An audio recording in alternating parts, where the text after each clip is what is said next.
என்னை எங்க பூசாரி சொன்னாரு, எங்க அப்பத்தா காளிய போய் வணங்கிட்டு சினிமாவுக்கு போறான், ஏய் குலதெய்வத்தை கும்பிட்டு போனா. இங்க போனேன், எங்க பூசாரி அங்க ஓம் சுக்லாம்பிரதம்லாம் கிடையாது, எங்கால ஸ்ட்ரைட்டா பேசிடுவாப்ல.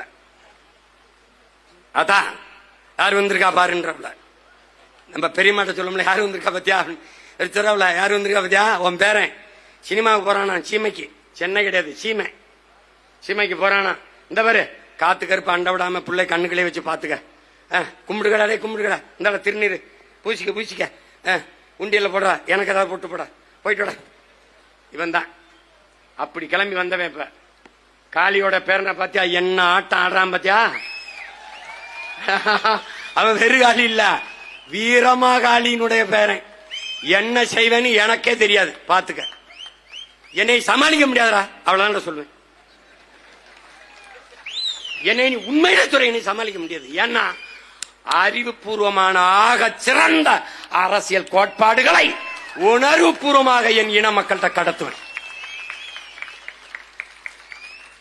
இந்த மகன் சொல்வதுதான் சரி என்று அவனுக்கு படும்.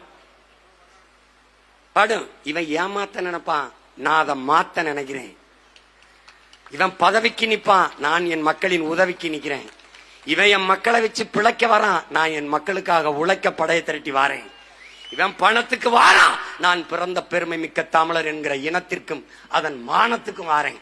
ரெண்டுக்கு வேறுபாடு இருக்கு, ரெண்டுக்கு வேறுபாடு இருக்கு. உடன் பிறந்தானே அவன் எப்படியாவது எங்களை ஆள வேண்டும் என்று வாரான், நாங்கள் எப்படியாவது எல்லோரையும் போல பெருமையோடு வாழ வேண்டும் என்று வாரோம். ரெண்டுக்கு ரொம்ப தூரம் இருக்கு.